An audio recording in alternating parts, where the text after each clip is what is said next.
நம்ம சேனலை சப்ஸ்கிரைப் பண்ணாதவங்க சப்ஸ்கிரைப் பண்ணுங்கள். கூடவே பெல் ஐக்கானை கிளிக் பண்ணிங்கன்னா நாங்கள் அப்லோட் பண்ணுற வீடியோவை நீங்கள் உடனுக்குடன் பார்க்கலாம். நான் எனக்கு செய்ய போகிறது பாசிப்பருப்பு சாம்பார். பாசிப்பருப்பு வந்து 150 கிராம்ஸ் இல்லைனா 100 கிராம்ஸ் எடுத்துக்கலாம். ஏன்னா நிறையா ஒரு பாசிப்பருப்பு. இது கூட வந்து ஒரு பல் பூண்டு, கூடவே வந்து பூசணிக்காய் வந்து நம்ம நல்லா அரிஞ்சிட்டு அதையும் நல்லா வேக வச்சுட்டு மசிச்சுக்கணும். இது கூட வந்து ஒரு 8 பொருள், அதாவது மிளகு, வெந்தயம், மல்லி, சோம்பு, சீரகம், இது எல்லாமே நம்ம வந்து வறுத்துட்டு இந்த சாம்பார் கூட மிக்ஸ் பண்ணி செய்ய போகிறோம். சின்ன வெங்காயம், தக்காளி போட்டு தாளித்து செய்ய போகிறோம். வாங்க எப்படி செய்கிறதுன்னு பார்க்கலாம். நான் இன்றைக்கி செய்ய போகிறது பாசிப்பருப்பு சாம்பார். பாசிப்பருப்பு சாம்பாருக்கு தேவையான பொருட்கள் என்னென்னா, நான் சின்ன வெங்காயம் வந்து ஒரு 30 வெங்காயம் எடுத்திருக்கேன். இது எல்லாமே வதக்கிறதுக்கு, இதை வந்து நம்ம தாளிக்கிறதுக்கு போட்டுக்கலாம். அதாவது சின்னதாக இருக்கிறது, பெருசாக இருக்கிறதெல்லாம் நம்ம அரைக்கிறதுக்கு வச்சுக்கலாம். ஒரு தக்காளி, இதில் வந்து ஒரு 8 சின்ன வெங்காயம் வந்து நான் தனியாக எடுத்து வச்சுருக்கேன். இது ஒரு 15 வெங்காயம் வந்து நம்ம தாளிக்கிறதுக்கு எடுத்து வச்சுருக்கிறேன். 1/2 டேபிள் ஸ்பூன் கடுகு, கருவேப்பிலை, ஒரே ஒரு சின்ன நெல்லிக்காய் அளவுக்கு வந்து நம்ம புளி எடுத்து நான் தண்ணியில் ஊற வச்சுருக்கேன். சாம்பார் பொடி வந்து 2 டேபிள் ஸ்பூன் வந்து கடலைப்பருப்பு, 2 டேபிள் ஸ்பூன் தனியா விதை, 5 வரமிளகாய், ஒரே ஒரு பட்டை, சோம்பு வந்து ஒரு சிட்டிகை போட்டால் போதும். ஏன்னா இது வந்து கொஞ்சம் ஃப்ளேவருக்காக.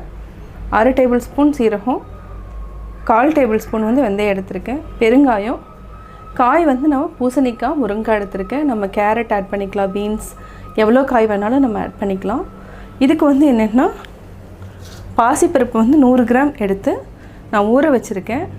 பூசணிக்காயும், பூண்டு வந்து 4 பல், இதையும் நம்ம சேர்த்து தனியாக மஞ்சத்தூள் போட்டு வேக வச்சு எடுத்து வச்சுக்கலாம். இப்போது இதில் வந்து நான் ஒரு 1/4 டீஸ்பூன் வந்து மஞ்சத்தூள் ஆட் பண்ணிட்டேன். இது கூட வந்து நம்ம ஆல்ரெடி ஊற வச்சுருக்கிற பாசிப்பருப்பு எல்லாத்தையுமே ஆட் பண்ணிக்கலாம். இது நல்லா வேகணும். ஆக்சுவலாக இது 100 கிராம் போட்டிங்கனாவே சாம்பார் வந்து நிறையா வரும். அதிகமாக இதே வந்து 8 பேர் வந்து தாராளமாக சாப்பிட்ற மாதிரி வரும். இதை வந்து நல்லா கொலையை எடுத்து வச்சுட்டு அதுக்கப்புறம் நம்ம சாம்பார் பண்ணிக்கலாம். இது நல்லா வேக வச்சு எடுத்து வச்சுக்கலாம். ஒரு கடாய் வச்சாச்சு. இப்போ நம்ம கொஞ்சமாக ஆயில் விட்டுக்கலாம். ஆயில் விட்டுட்டு கடலைப்பருப்பு, வெந்தயம் சிம்மில் வச்சுக்கோங்க. வரமிளகாய் நம்ம லாஸ்ட்டில் போட்டுக்கலாம். சோம்பு, இது எல்லாத்தையுமே நம்ம வந்து போட்டு வறுத்துக்கலாம்.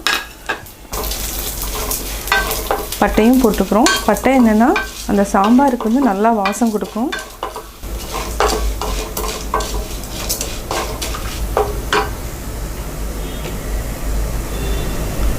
கருவேப்பிலையும் நம்ம ஆட் பண்ணிக்கலாம். இப்போது வரமிளகாய்,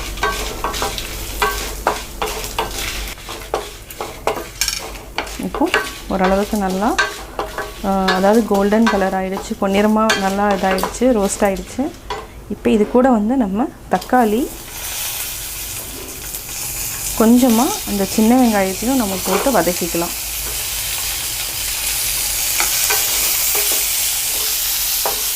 இதை வந்து நல்லா வதக்கிட்டு ஒரு 2 நிமிஷம் மட்டும் விட்டிங்கன்னா போதும்.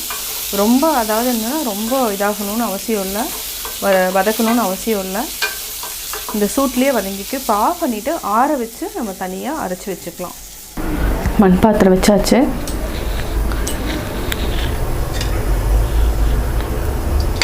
நம்ம காஞ்சிருச்சு, ஆயில் விட்டுக்கலாம். நல்லெண்ணெய் தான் நான் விட்டுருக்கேன். ஆயில் நல்லா காயிட்டோம். இப்போ நம்ம கடுகு போட்டுக்கலாம்.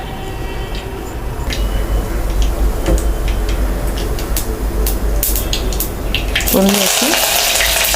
இப்போ பெருங்காயம்,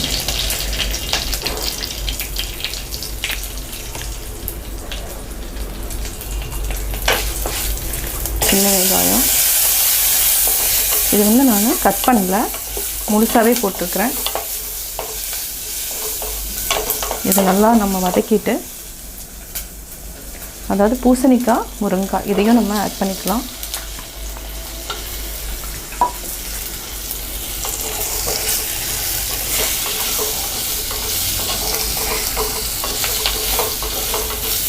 இது நல்லா கொதிக்கட்டும்.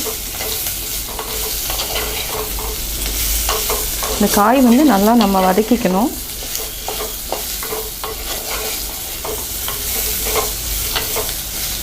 இது வந்து ஒரு 2 நிமிஷம் நல்லா வதங்கட்டும். நம்ம அதுக்கப்புறம் வந்து அரைச்சி வச்சுருக்கிறத ஆட் பண்ணிக்கலாம். இப்போ 2 நிமிஷம் ஆயிடுச்சு. ஏன்னா இது தண்ணி இல்லைங்கிறதுனால நம்ம அரைச்சி வச்சுருக்கிறது எல்லாத்தையுமே நம்ம ஆட் பண்ணிக்கலாம்.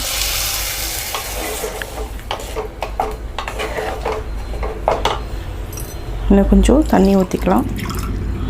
இது வந்து ஒரு 5 to 10 மினிட்ஸ் வந்து ஹை ஃப்ளேமில் வச்சுட்டு நல்லா கொதிக்க விடுங்க. அப்போ தான் காய் எல்லாமே வேகும்.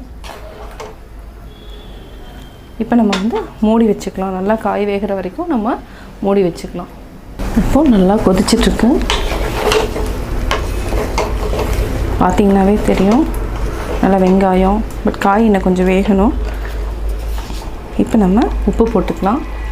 உப்பு வந்து 1.5 டேபிள் ஸ்பூன் ஆட் பண்ணுறேன். போதும் இதுவே.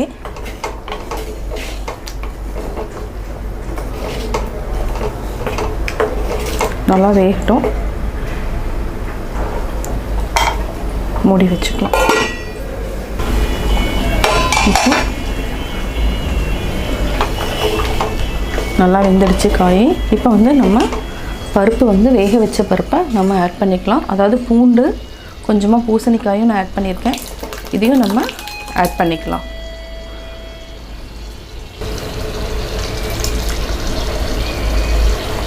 அவ்வளோதான். இது நல்லா கொதிச்சதுன்னா நம்ம லாஸ்ட்டில் வந்து ஒரு 2 மினிட்ஸுக்கு மட்டும் நம்ம புளி ஊற்றிக்கலாம்.